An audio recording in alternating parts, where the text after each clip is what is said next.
አሁን የምንጠቀምባቸው ኮምፒውተሮች የመጡት ከየት ነው? ቴክኖሎጂው እንዴት እዚህ ደረጃ ላይ ደረሰ? የታሪክ ጉዟችንን ከ2500 ዓመታት በፊት እንጀምራለን። ሰላም ጤና ይስጥልን። ዛሬ 20 ክፍሎች ያሉት አዲስ የቪዲዮ ተከታታይ እንጀምራለን። ዛሬ የምናየው ስለ መጀመሪያው የስሌት መሳሪያ አባከስ ነው። ኮምፒውተር ከመፈጠሩ በፊት የሰው ልጅ መቁጠር የሚችለው በጣቶቹ ብቻ ነበር። ነገር ግን ቁጥሮቹ ሲበዙና ሲስፋፋ ሰው ስህተት የሚሰራ መሳሪያን ፈለገ። ይህ መሳሪያ አባከስ ይባላል። አባከስ ከእንጨት የተሰራ ፍሬም ነው። በውስጡ ባሉ ሽቦዎች ላይ የሚንሸራተቱ ፍሬዎች አሉት። እነዚህ ፍሬዎች የመደመር፣ የመቀነስ፣ የማባዛትና የማካፈል ስራን በሰከንዶች ውስጥ እንዲሰሩ ያስችላሉ።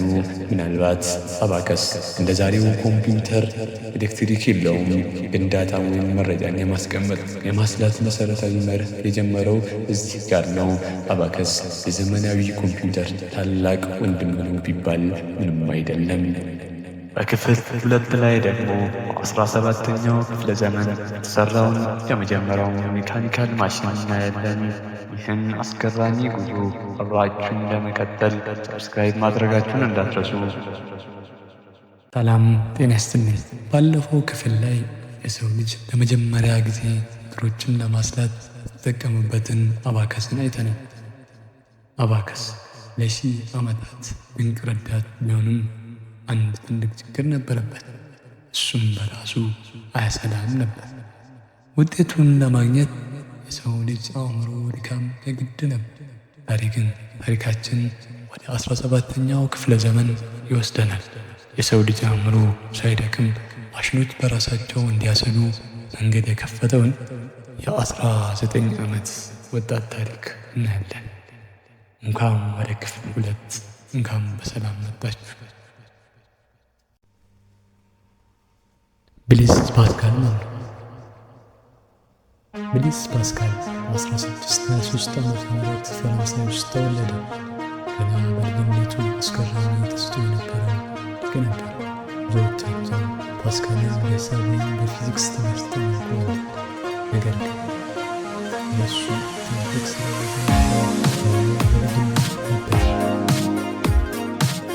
ፓስካል ይህን ማሽን የፈጠረው ለዝና ወይም ለገንዘብ ብለው ሳይሆን ለአባቱ ካለው ጥልቅ ፍቅር የተነሳ ነው።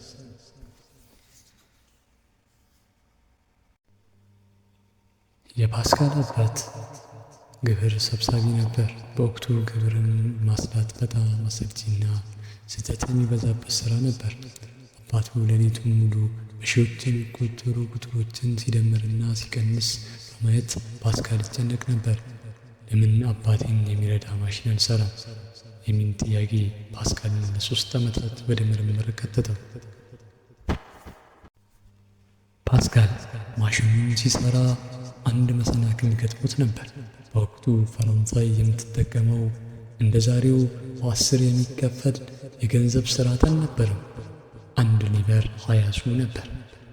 አንድ ሱ ደግሞ 12 ዲናር ነበር። ይህ ማለት ፓስካል ማሽኑ ሲሰራ ጥርሶቹ በተለያየ ቁጥር እንዲዞር ማድረግ ነበረበት። ይህ ለዛሬው ኮምፒውተር ውስብስብ ፕሮግራሚንግ እንደ መጀመሪያ ሙከራ ይቆጠራል። ፓስካልን እንዴት ይሰራል? ፓስካል ከ50 በላይ ሙከራዎችን ካደረገ በኋላ በ1645 ዓመተ ምህረት የመጀመሪያውን ሜካኒካል ካልኩሌተር ሰርቶ ጨረሰ። ማሽኑ ፓስካሊን ይባላል። አሰራሩ ልክ እንደ መኪና የኪሎ ሜትር መቁጠሪያ ነው። በውስጡ ያሉ የብረት ጥርሶች አንዱ 10 ጊዜ ሲዞር ቀጥሎ ያለውን ጎማ 1 ጊዜ እንዲዞር ያደርገዋል። ይህ በታሪክ የመጀመሪያው ኬሪ ኦቨር ሜካኒዝም ይባላል።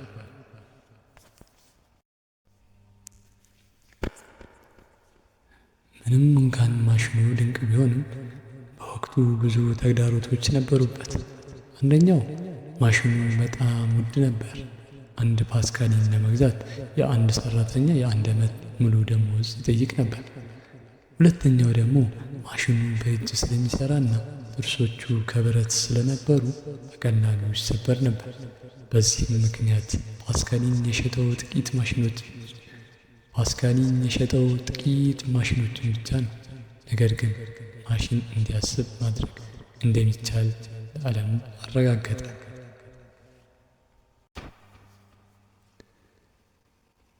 ብሌዝ ፓስካል መደመርና መቀነስን አስተማረ።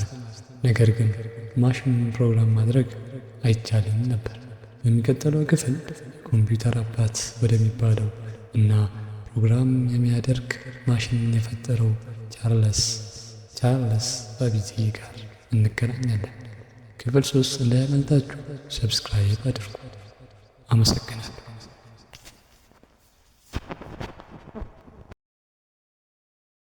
በክፍል 2 ላይ ብሌዝ ፓስካል የሰራውን የመጀመሪያውን ሜካኒካል ካልኩሌተር አይተናል። ነገር ግን ያ ማሽን የሚሰራው መደመርና መቀነስን ብቻ ነበር።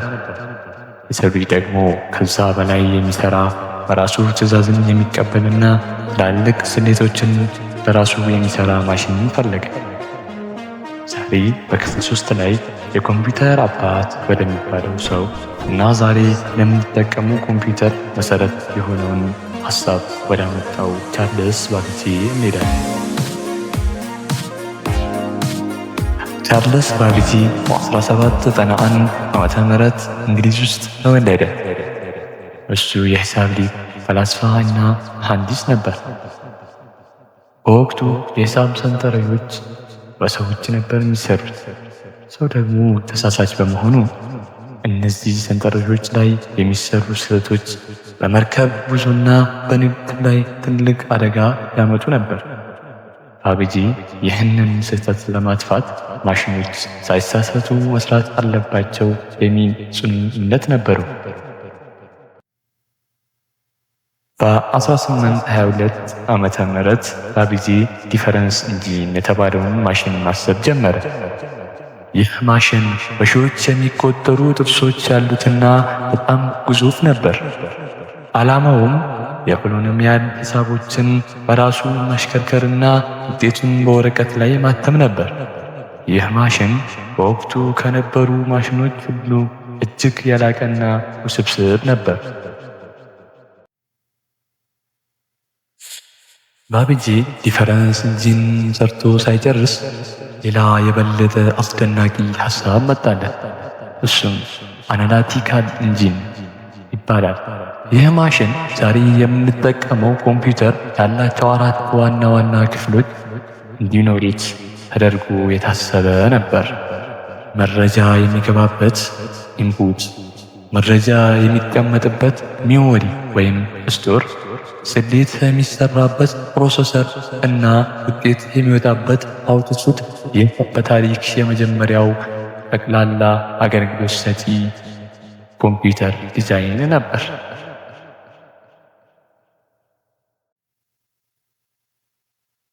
የባቤጄን ሐሳብ ወደ ተግባር ለመቀየር ሌላዋ ድንቅ ሴት ትልቅ ድርሻ ነበራት። እሷም ኤዳ ላቭሌስ ትባላለች። ባቤጄ ማሽኑን ሲቀርጽ፣ ኤዳ ደግሞ ማሽኑ እንዴት ትዕዛዞችን መቀበል እንደሚችል አሰበች። በዚህም ምክንያት ኤዳ ላቭሌስ የዓለማችን የመጀመሪያዋ የኮምፒውተር ፕሮግራመር ተብላ ትጠራለች። ቻርልስ ባቤጄ በገንዘብ እጥረትና በወቅቱ በነበረው የቴክኖሎጂ ውስንነት ምክንያት ማሽኑን ሙሉ በሙሉ ሰርቶ ባያጠናቅቀው ዛሬ ለምንጠቀመው ኮምፒውተር አንጎል የሰጠው እሱ ነው። ለዚህም ነው የኮምፒውተር አባት የሚባለው። በሚቀጥለው ክፍል በክፍል 4 ላይ ኮምፒውተሮች ከሜካኒካል ወደ ኤሌክትሪካል እንዴት እንደተሸጋገሩ እናያለን። እንዳያመልጣችሁ ሰብስክራይብ አድርጉ።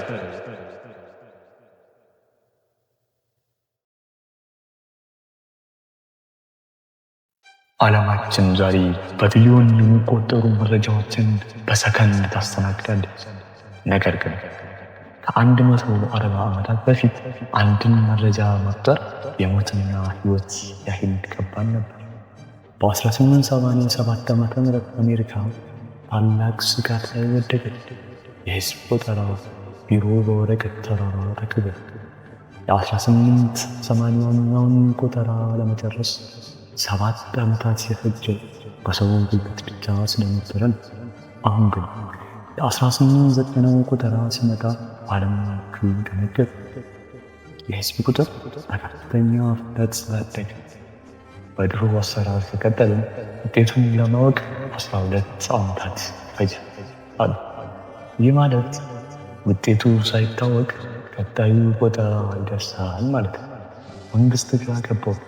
እንዴት ነው በሚሊዮን የሚቆጠሩ ሰዎችን መረጃ በፍጥነት የሚቆጥሩ? የሚለው ጥያቄ የዘመኑ ትልቁ እንቆቅልሽ ነበር።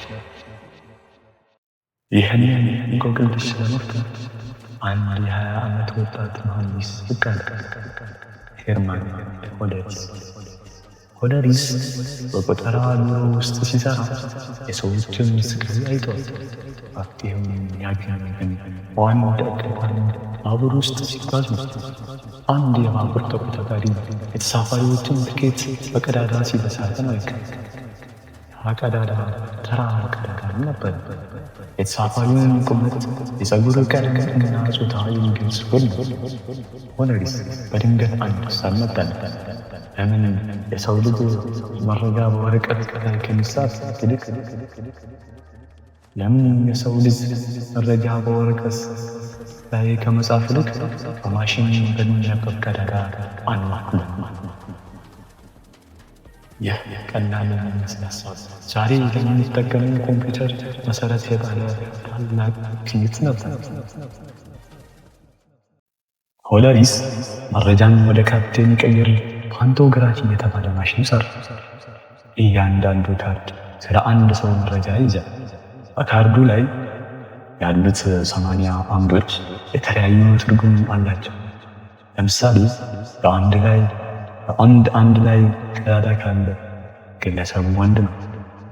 በአንድ 5 ላይ ካለ ደግሞ ያገባ ነው ማለት ነው።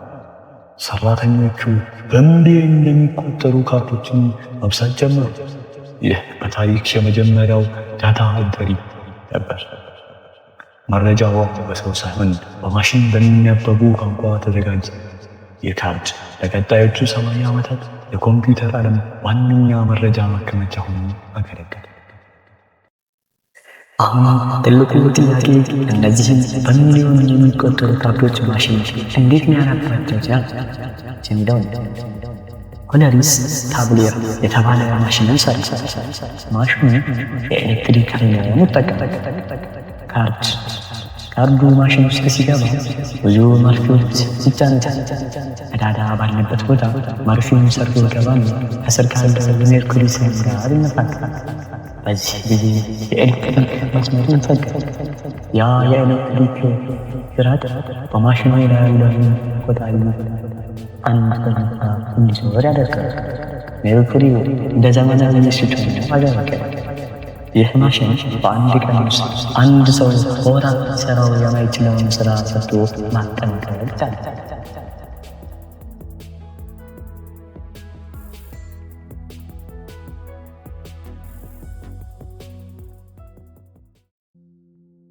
መቁጠሩ ብቻውን ግን ለሆለሪስ በቂ አልነበረ። ምክንያቱም ስንት ሰው አለ የሚለውን ቁጥር ብቻ ሳይሆን ያሉት ሰዎች እነማን ናቸው የሚለውን መረጃ ይፈለጋል። እስቲ አስቡት፣ በወቅቱ አሜሪካ ስንት ገበሬዎች እንዳላት፣ ስንት ዶክተሮች እንዳላት፣ ወይም ስንት ሰዎች ከውጭ ሀገር እንደፈለሱ ማወቅ ነበረበት። እነዚህም በሚሊዮን የሚቆጠሩ ካርዶች የሰው እጅ መለየትና መደርደር ሌላ ትልቅ ስቃይ ነበር። ሆለሪስ እዚህ አስደናቂ መፍትሄ መጣ። ከታብሌቲንግ ማሽኑ ጎን 24 ክፍሎች ያሉት ትልቅ ሳጥን አስቀመጠ። ይህ ሳጥን ሶርቲንግ ቦክስ ወይም የመረጃ መደርደሪያ ይባላል። እያንዳንዱ ክፍል በኤሌክትሪክ የሚከፈት የብረት ክዳን አለው። ሂደቱ እንዲህ ነው። ሰራተኛው አንድን ካርድ በማሽኑ ውስጥ ያስገባል። ማሽኑ በካርዱ ላይ ያሉትን ቀዳዳዎች ያነባል። ለምሳሌ ካርዱ ይህ ሰው ገበሬ ነው የሚል መረጃ ከያዘ ማሽኑ ለገበሬዎች የተሰየመው መሳያ ክዳን እንዲከፈት በኤሌክትሪክ ትዕዛዝ ይሰጣል። በዚያን ቅጽበት ያ መሳቢያ ብቻ ክላክ የሚል ድምፅ አሰምቶ ይከፈታል። ሰራተኛው ካርዱን ወስዶ በዚያ መሳቢያ ውስጥ ጨምሯል። ይህ ዘዴ በታሪክ ለመጀመሪያ ጊዜ መረጃን መደርደር ዳታ ሶርቲንግ በማሽን እንዲከናወን አደረገ። ሰራተኞቹ ካርዱን የት እንደሚያስቀምጡ ማሰብ አይጠበቅባቸውም። ማሽኑ ራሱ የት መግባት እንዳለበት ይነግራቸዋል። ዛሬ በኮምፒውተራችን ላይ ፊልተር ስናደርግ ወይም በጎግል ላይ አንድን ነገር ለይተን ስንፈልግ የምንጠቀመው ይህንን ወደሪቱን መሰረታዊ ሀሳብ ነው። ወደሪት የሰው ልጅ አእምሮ ከድካም እና አሰልቺ ስራ ነፃ አውጥቶ በማሽን እንዲታገዝ አደረገ። 10 ዓመት ይፈጃል የተባለው ቆጠራ በ2 ዓመት ተኩል ብቻ ተጠናቆ አሜሪካን ታደገ። በዚህ አስገራሚ መጀመሪያ መደርደሪያ ነበር።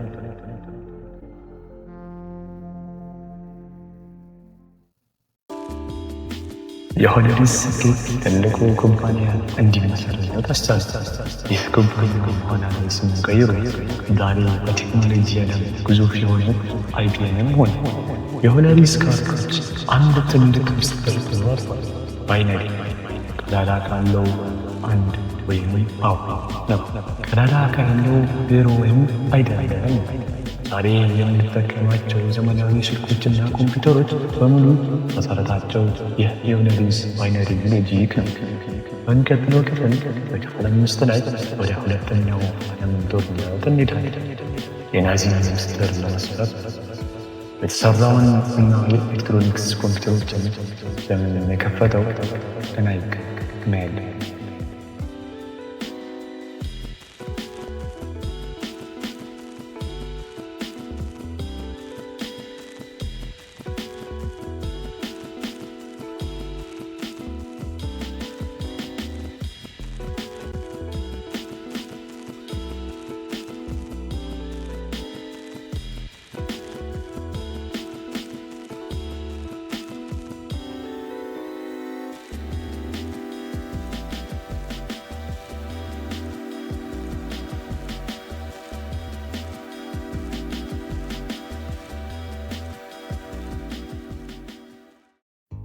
ዓለም በሁለተኛው የዓለም ጦርነት እሳት ውስጥ በምትነድበት ወቅት ድል በጦር መሳሪያ ብዛት ብቻ ሳይሆን መረጃ ላይ የተመሰረተ ነበር። የናዚ ጀርመን ጦር አንድ እጅግ አስፈሪና ምስጢራዊ መሳሪያ ነበረው። ይህ መሳሪያ ቦምብ አይተኩስም፣ ነገር ግን ከቦምብ በላይ አደገኛ ነበር። ስሙ ኤኒግማ ይባላል። ኤኒግማ የጽህፈት መኪና የሚመስል ነገር ግን በውስጡ እጅግ ውስብስብ የኤሌክትሪክ ሽቦዎች እና የሚሽከረከሩ ጎማዎች የያዘ ማሽን ነው።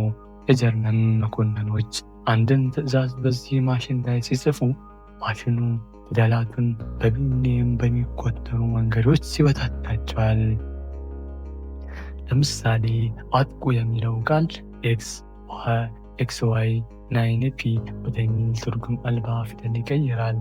ጀርመኖች በየቀኑ ከማሽኑን ቁልፍ ይቀይሩ ስለነበር የብሪታንያና የአጋር ጦር መረጃውን ቢጠልፉት እንኳ ሊረዱት አልቻሉም። የጀርመን ሰርጓጅ መርከቦች በባህር ላይ የአጋር ጦርን መርከቦች ድምፅ ሳይሰሙ እየሰመጡ ዓለምን በጭንቀት ወጠሯት። የኤኒግማን ምስጢር አለመሰበር ማለት በሚሊዮን የሚቆጠሩ ሰዎች ሕይወት ማጣት ማለት ነበር። የሰው ልጅ አእምሮ ብቻውን ሊፈታው የማይችለው የመጀመሪያው የመረጃ ጦርነት ተጀመረ።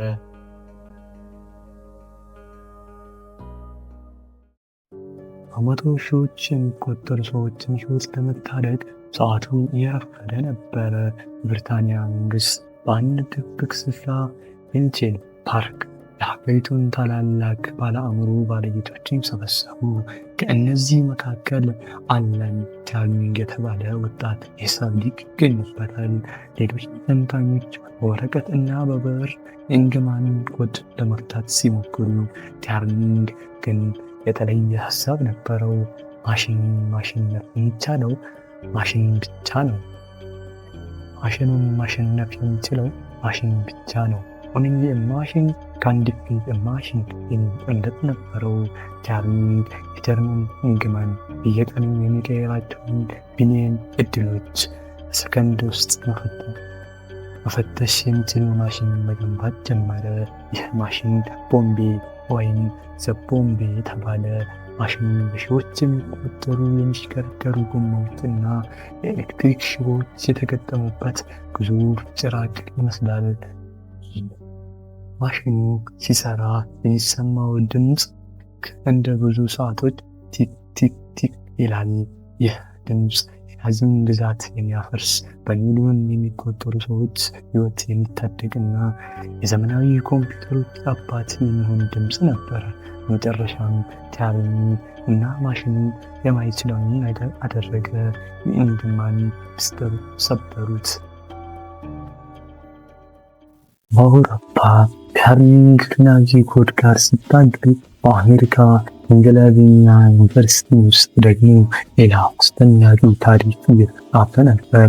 የጦር ሜዳ መሳሪያዎች የሚተኩሱበትን አቅጣጫ እና ርቀት ባላስቲክስ ለማጥናት በሺዎች የሚቆጠሩ የሂሳብ ሊቃውንት ሌሊት ከቀን ደክሙ ነበር።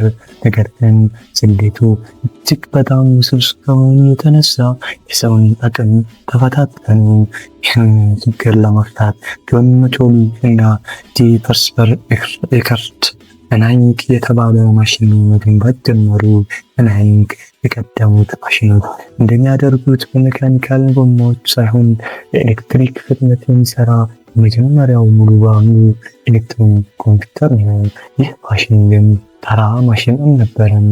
30 ቶን የሚመዝን 1800 ስኩዌር ጫማ ቦታ የሚይዝ አንድ ሙሉ ክፍል ማለት ነው እና በውስጡ 18000 የሚሆኑ ባትሪዎች ማብራት የሚመስሉ የኤሌክትሮኒክ ቱቦች የያዘ ግዙፍ ጭራቅ ነበር።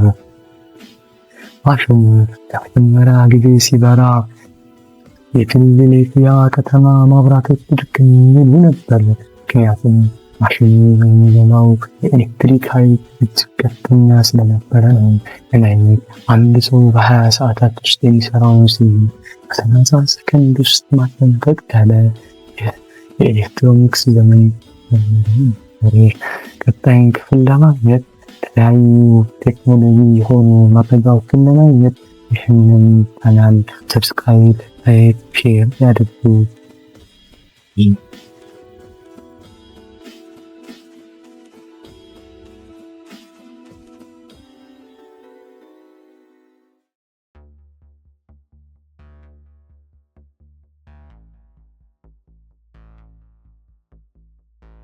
ሰላም ጤና ይስጥልኝ።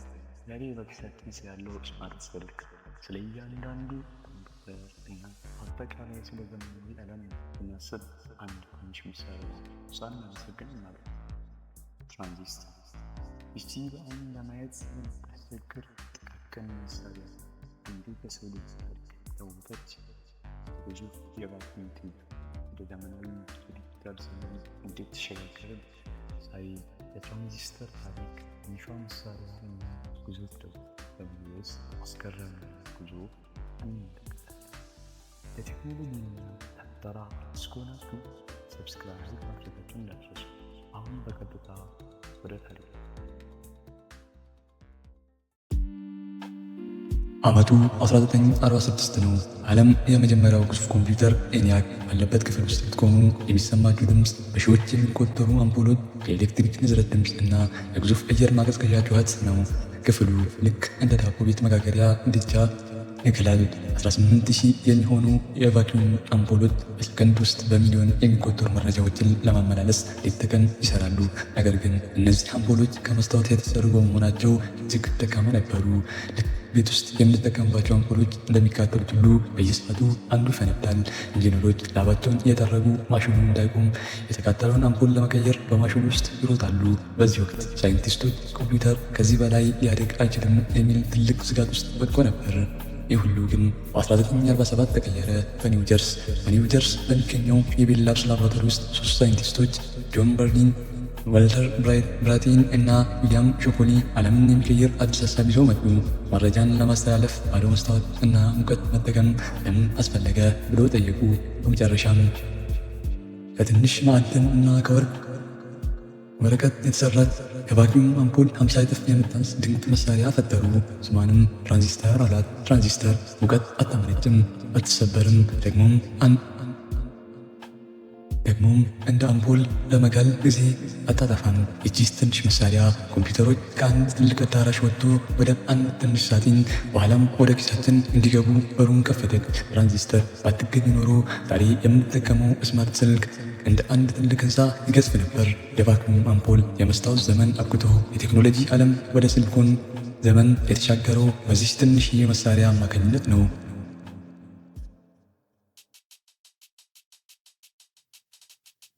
ትራንዚስተሮች መገኘታቸው ትልቅ እምርታ ቢሆንም አሁንም አንድ ትልቅ እንቅፋት ከፊታቸው ተደቅኖ ነበር። አንድን ውስብስብ ኮምፒውተር ለመስራት በሺዎች የሚቆጠሩ ትራንዚስተሮችን በሚሊዮን በሚቆጠሩ የመደብ ሽቦዎች ማያያዝ ነበረባቸው። የኮምፒውተሮች ውስጠኛው ክፍል ልክ እንደ ሸረሪት ድር የተዘበራረቀ የሽቦ ክምር ሆነ። ኢንጂነሮች እነዚህን ሁሉ ሽቦዎች በእጃቸው ማያያዝ ሰልችቷቸው ነበር። ይህ ችግር የሽቦዎች አምባገነንነት ተብሎ ተጠራ። በ1958 ግን ጃክ ክሊፕ የተባለ ወጣት ኢንጂነር አንድ እብድ የሚመስል ሀሳብ አመጣ። እነዚህ ሁሉ ትራንዚስተሮች፣ ሽቦዎች እና ኤሌክትሪክ መቆጣጠሪያዎች ለምን ለየብቻ እናስራቸዋለን? ለምንስ በሽቦ አናያይዛቸውም? ሁሉም በአንድ ላይ በአንድ ትንሽ የሲሊኮን ጠፍጣፋ ላይ ለምን አንቀርጻቸውም ብሎ ጠየቀ። ጃክ ክሊፕ የመጀመሪያውን ኢንተግሬትድ ሰርኪዩት ወይም ሁላችንም የምናውቀውን ማይክሮቺፕ ሰራ። በዚህ ሳይቆይ ሮበርት ኖይዝ የተባለ ሌላ ሳይንቲስት ሀሳቡን በማሳደግ በቢሊዮን የሚቆጠሩ ትራንዚስተሮች በአንዲት ትንሽ ሳንቲም በሚያክል ቺፕ ላይ መጫን የሚቻልበትን መንገድ አገኘ። ይህ ፈጠራ ሁሉንም ነገር ቀየረው። ኮምፒውተሮች ከፍተኛ ፍጥነት እየቀነሱ እና እየረቀቁ መጡ።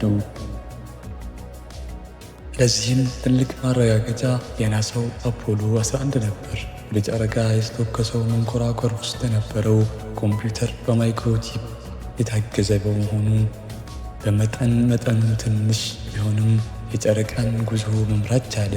ዛሬ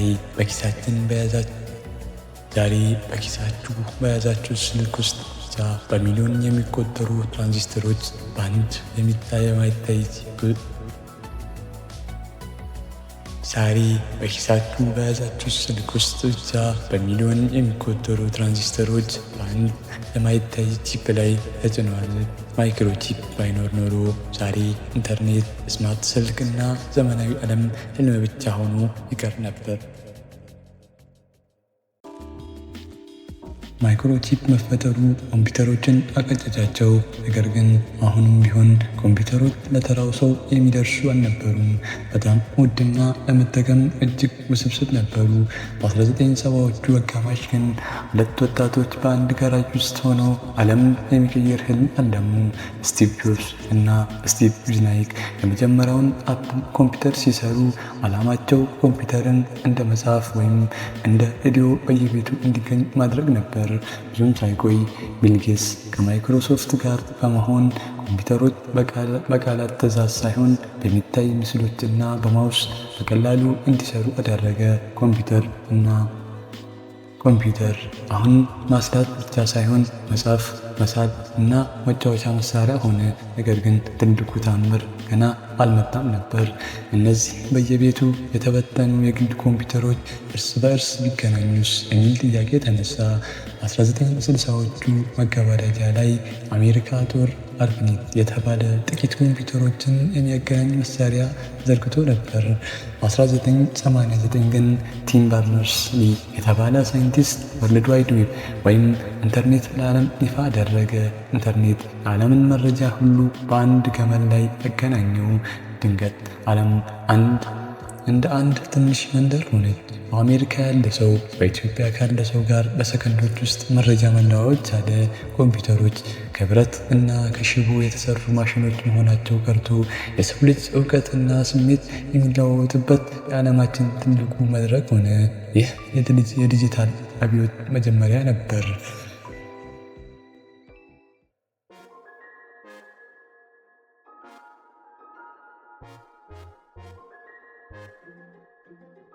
የኮምፒውተር ጉዞ እዚህ ላይ አያበቃም። ከግዙፉ ኤናይክ እስከ ትንሿ ማይክሮቺፕ፣ ከድብቅ ሚልቼን ፓርክ እስከ እያንዳንዳችን የተደረሰው ይህ አስደናቂ ታሪክ አዲስ ምዕራፍ ላይ ደርሷል። ዛሬ ኮምፒውተሮች መረጃን ማስላትና ማከማቸት ብቻ ሳይሆን እንደ ሰው ማሰብና መረዳት ወደሚችሉበት ደረጃ ተሸጋግሯል። በሚቀጥለው ክፍል ዓላማችንን በከፍተኛ ፍጥነት እየቀየረ ስላለው የሰው ሰራሽ አስተዋይ ወይም አርቲፊሻል ኢንተለጀንስ እና ኮምፒውተሮች ወደፊት የት ሊደርሱ እንደሚችሉ በዝርዝር እንመለከታለን። እስከዚያው ግን ይህ ቪዲዮ ትምህርት ከሆናችሁ ላይክ ማድረጋችሁን አትርሱ። እንዲሁም እንዲህ ያሉ የቴክኖሎጂ ታሪኮች እንዲደርሳችሁ ደግሞ ቻናላችንን ሰብስክራይብ በማድረግ ቤተሰብ ይሁኑ።